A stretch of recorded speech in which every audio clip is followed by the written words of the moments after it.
बिस्मिल्लाहिर्रहमानिर्रहीम। सैयदना करीमन सल्लल्लाहु अलैहि वसल्लम।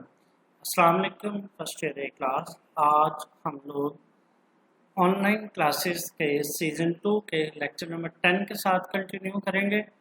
आज जो हमारा लेक्चर है वो चैप्टर नंबर 9 का पहला टॉपिक है, जिसमें हम लोगों ने बताना है कि आइडियल और नॉन आइडियल सॉल्यूशंस क्या होते हैं, और इसकी आइडियलिटी को चेक करने के लिए एक लॉ है। किसी भी सॉल्यूशन के आइडियल या नॉन आइडियल होने को चेक करने के लिए हम लोग यहाँ पे राउल्स लॉ, ठीक है, इसको देखेंगे। आज हमारा जो चैप्टर टॉपिक होगा वो जहाँ तक होगा, जिसमें हम लोग राउल्स लॉ और आइडियल और नॉन आइडियल सॉल्यूशन में जो फर्क होगा वो देखेंगे।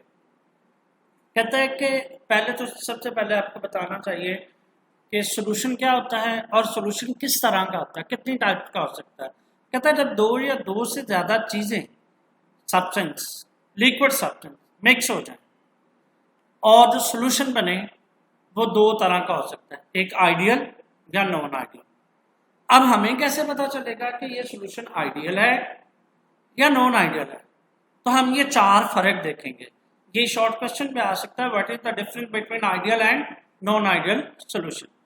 अब ये पहला आइडियल सॉल्यूशन और नॉन आइडियल सॉल्यूशन में पहला जो डिफरेंस है वो ये है कि अगर जो कंपोनेंट्स ऑफ द सॉल्यूशन है, यानी जो दो या दो से ज्यादा सब्सटेंस जो लिक्विड के तौर पर सॉल्यूशन बना रहे हैं, अगर उन मॉलिक्यूल्स के दरमियान मिक्स करने पर कशिश की कुव्वतें पैदा हो जाएं तो हम कहेंगे कि ये सॉल्यूशन क्या है, आइडियल है, सॉरी नॉन आइडियल है।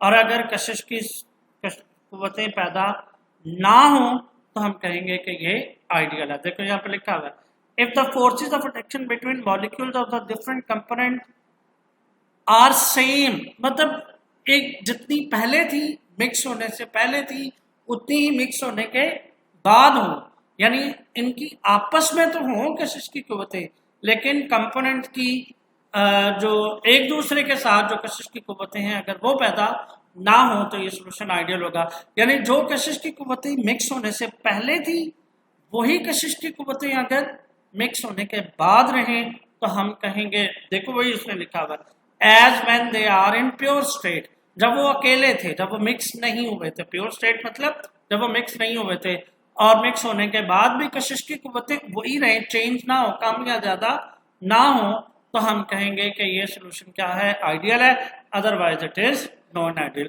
यानी अगर दो कंपोनेंट के आपस में कशिश की कुव्वतें पैदा हो जाए तो हम कहेंगे कि ये सॉल्यूशन क्या है, नॉन आइडियल है। ठीक है। दूसरा, दो चीजों को मिक्स करने से, अगर दो जो सॉल्यूशन आपने कंपोनेंट्स आपने मिक्स किए हैं उनके इनफरादी यानी इंडिविजुअल वॉल्यूम को जमा करें तो वो सॉल्यूशन के वॉल्यूम के इक्वल हो जाए, मतलब दो चीजें मिक्स करें ए और बी। ठीक है। फॉर एग्जांपल मैं आपको यहाँ से एक छोटी सी डायग्राम बना के समझाने की कोशिश करता हूँ, शायद आपको समझ आ जाए। चले मैं एक मिनट यहाँ पे कोई डायग्राम बना के समझाने की कोशिश करता हूँ, फिर आपको शायद समझ आ जाए। फर्ज करने के लिए आपके पास एक बीकर है, ये आपके पास दूसरा बीकर है, इसमें आप एक सॉल्यूशन डालते हैं, फर्ज करें 10 डेसीमीटर क्यूब, सेंटीमीटर क्यूब, चले सेम क्यूब, ठीक है। और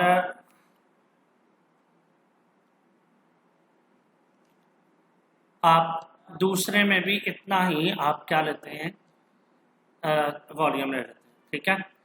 ले जनाब, इसको कॉपी कर, हाँ सॉरी कॉपी करना था,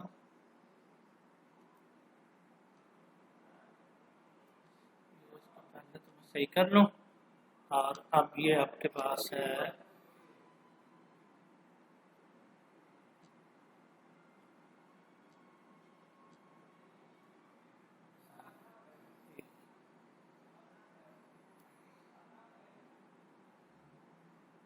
एक मिनट बच्चों, मैं ये करके फिर आपको दोबारा ज्वाइन। जी बच्चों देखो, अगर तो आप जो है वो सॉल्यूशन को दो फर्ज करें, एक 10 सेंटीमीटर क्यूब है, दूसरा भी 10 सेंटीमीटर क्यूब। अगर आप इन दोनों को मिक्स करते हो किसी नए वॉल्यूम में, नए बीकर में, तो अगर ये टोटल वॉल्यूम 20 सेंटीमीटर क्यूब होगा तो ये आइडियल है। अगर 20 सेंटीमीटर क्यूब से कम होगा तो ये क्या होगा, नॉन आइडियल है। मतलब इंडिविजुअल वॉल्यूम को अगर आप जमा करें तो total volume of the solution बनना चाहिए। यानी आपने एक कंपोनेंट फर्ज करें 10 सेंटीमीटर क्यूब लिया, दूसरा कंपोनेंट आपने क्या लिया 10 सेंटीमीटर के, दोनों को मिक्स किया 20 हो जाएगा। अगर ये 20 हो जाए तो इसका मतलब आइडियल है, अगर ये 20 ना हो तो इसका मतलब है कि ये नॉन आइडियल है। ठीक है, आगे लिखा हुआ है if the solution is not, volume of the solution is not equal to the sum of the individual volume of the component. जिन कंपोनेंट्स को मिक्स करके, अज्जा को मिक्स करके सॉल्यूशन बना रहे हैं, अगर उनका सम, इंफरादी वॉल्यूम का सम सॉल्यूशन के वॉल्यूम के बराबर ना हो तो इसका मतलब है सॉल्यूशन क्या है, नॉन आइडियल है। अगर इक्वल हो जाए तो इसका मतलब है वो आइडियल है। उसके बाद next, ideal solution have zero enthalpy changes as their heat of solution. यानी आइडियल सॉल्यूशन वो होते हैं जिनमें दो कंपोनेंट को मिक्स करें, ना तो एनर्जी खारिज हो कांस्टेंट प्रेशर पे, ना ही एनर्जी जज़ब हो। तो ऐसी सूरत हाल में हम ऐसे सॉल्यूशन को क्या कहते हैं, आइडियल सॉल्यूशन कहते हैं। If solution obey Raoult's law then they are ideal, और अगर सॉल्यूशन राउल्ट्स लॉ को ओबे नहीं करते तो ये क्या है, नॉन आइडियल है। इसका मतलब है कि ये जो ideality of the solution check करने के लिए बेहतरीन क्राइटेरियन जो है, वो क्राइटेरिया जो है वो हमारे पास क्या है, राउल्ट्स लॉ। तो आइए अब हम इस राउल्ट्स लॉ को डिस्कस करते हैं। राउल्ट्स लॉ क्या कहता है, राउल्ट्स लॉ की डेफिनेशन है, मैं आपको बताता हूँ। फर्ज करें आप एक सॉल्यूशन बनाते हैं, मैं वापस उसी पे आता हूँ जी बच्चों। तो देखें, फर्ज करें आपके पास दो चीज़ों का सॉल्यूशन है, एक सॉल्यूट होता है और एक सॉल्वेंट होता है ना। फर्ज करें सॉल्वेंट के नंबर ऑफ मोल्स जो आपने मिक्स किए हैं वो x1 है और सॉल्यूट के नंबर ऑफ मोल्स x2 है। ठीक है, और जब आपने इन दोनों को मिक्स नहीं किया तो सिर्फ जो सॉल्वेंट था उस अकेला का फर्ज करो वेपर प्रेशर, यानी जो कि आपने देखो डेफिनेशन में लिखा हुआ था कि लिक्विड्स को मिक्स करें तो हम सॉल्यूशन की आइडियलिटी और नॉन आइडियलिटी को चेक कर सकते हैं। चलें, आप फर्स्ट करें लिक्विड और सॉलिड की भी बात करें तो तब भी ये ठीक है। ठीक है, तो देखें vapour pressure of the solvent, first करें प्योर स्टेट पे P नॉट है। P नॉट का मतलब क्या है कि ओरिजिनल प्रेशर है किसका, सॉल्वेंट का। अगर आप उसमें सॉल्यूट ऐड करते हैं तो प्रेशर कम होकर कितना रह जाएगा, P रह जाएगा। क्या रह जाएगा, P रह जाएगा। तो अब यहां पर आके डेफिनेशन को देखें, vapour pressure of the solvent of above solution, above solution मतलब जब दो या दो से ज्यादा लिक्विड को मिक्स करें टू द प्रोडक्ट, ये किसके इक्वल होगा, is equal to the product of the vapour pressure of pure solvent and mole fraction of the solvent in the solution. के पूरे सॉल्यूशन में फर्ज करें सॉल्यूट के मोल फ्रैक्शन, मैंने वहां पे जो मोल लिखे थे बेसिकली वो क्या है, मोल फ्रैक्शन है। ठीक है, फ्रैक्शन मोलों का हिस्सा आप इससे तस्वर कर सकते हैं। ठीक है, इसी तरह आप सॉल्यूट के भी मोल फ्रैक्शन को आप किस तरह दार कर सकते हैं, x2 से। देखें, ठीक है, तो अब ये डेफिनेशन है राउल्ट्स लॉ की कि अगर आप सॉल्यूशन बनाते हैं, सॉल्यूशन बनाने के बाद सॉल्यूशन का जो वेपर प्रेशर, सॉल्यूशन में जो सॉल्वेंट का वेपर प्रेशर होगा वो P से दार करेंगे, और अगर वो प्योर हालत में P नॉट है तो जितना सॉल्वेंट का मोल फ्रैक्शन ज्यादा होगा सॉल्यूशन में उतना ही वेपर प्रेशर ज्यादा होगा।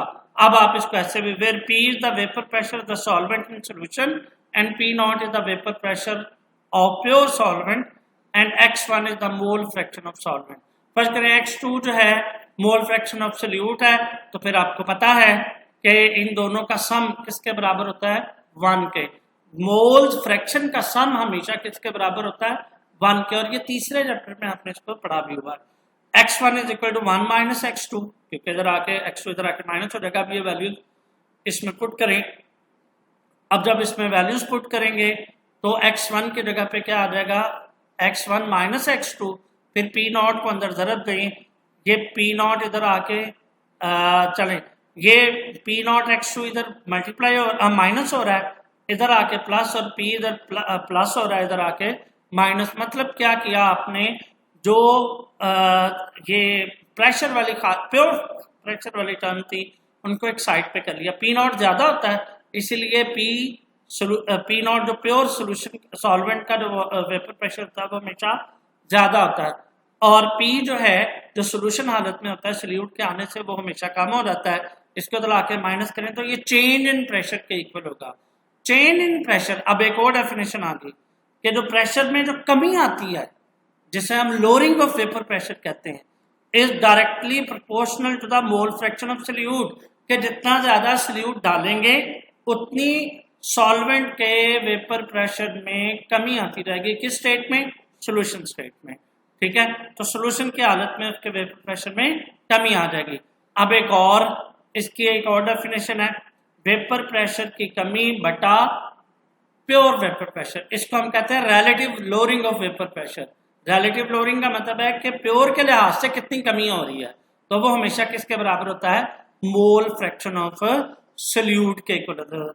यानी delta P over P not is called relative lowering of vapour pressure and it is more important than actual lowering of vapour pressure delta P. इसकी निस्बत डेल्टा पी की निस्बत इनका हासिल तकसीम प्रेशर और डेल्टा पी का हासिल तकसीम ज्यादा इंपॉर्टेंट है। राउट्स लॉ की डेफिनेशन एक और बन सकती है, relative lowering of vapour pressure is equal to the mole fraction of the solute, ठीक है। अब relative lowering of vapour pressure के बारे में कुछ खुसूसियात हैं, क्या है कि ये टेम्परेचर पे डिपेंड नहीं करती। ये किस पे डिपेंड करती है, रिलेटिव लोअरिंग सल्यूट के मोल फ्रैक्शन पे, यानी x2 पे, x2 पे, या सल्यूट की कंसंट्रेशन पे। और दूसरा, it is constant when equimolecular proportion of the different solute are dissolved in the same mass of the solvent. कि अगर आप एक सॉल्वेंट लें, फर्स्ट करें पानी ले लेते हैं, सेम, इसमें आप equi molecular different substance, equi molecular जिनके मॉलिक्यूल्स की तादाद एक हो, यानी जिनके मोल एक हो, यानी जिनके कंसंट्रेशन सेम हो, मोल पर डेसीमीटर क्यूब सेम हो, ठीक है। मसलन आप लेते हैं जी 1 मोल चीनी ले ली और 1 मोल ग्लूकोज ले ली, ठीक है। जब आपने इसमें डाला तो मॉलिक्यूल की तादाद 1 मोल में तो कितनी होती है, एवोगैड्रो नंबर के बराबर।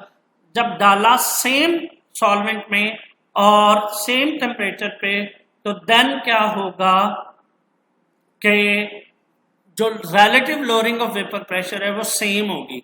चीनी के लिए अलग होगी, सेम होगी, और शुगर के लिए भी वही होगी। सॉरी, ग्लूकोज के लिए, ग्लूकोज और चीनी, शुगर, ये दो डिफरेंट चीजें हैं ना। C12H22 O11 क्या है, शुगर है, और ग्लूकोज क्या है, C6H12O6 है। तो इसका मतलब ये हुआ कि अगर आप दो डिफरेंट सब्सटेंस लें, उनको एक ही मैस के सॉल्वेंट में हल करें और उनका क्या करें कि मॉलिक्यूल की तादाद सेम रखें, तो relative lowering of vapour pressure will always be same, वो कांस्टेंट रहेगी। तो इसका मतलब ये हुआ, ये रिलेटिव लोअरिंग ज्यादा इंपॉर्टेंट है as compare to actual lowering of vapour pressure. तो रिलेटिव का मतलब है प्योर के लिहाज से कितनी कमी आती है, ये हासिल तकसीम ही बनता है इसका। तो ये जनाब राउट्स लॉ की डिफरेंट डेफिनेशन थी। आपने आज के लिए इतना ही रहना है, ठीक है। कल इंशाल्लाह हम लोग राउट्स लॉ से की डिफरेंट फॉर्म्स को डिस्कस करेंगे, जब दोनों कंपोनेंट वोलाटाइल हों या मुख्तलिफ इसकी और डेफिनेशन की तरफ भी आएंगे। तो इंशाल्लाह इसको कल शुरू करेंगे। आज के लिए इतना।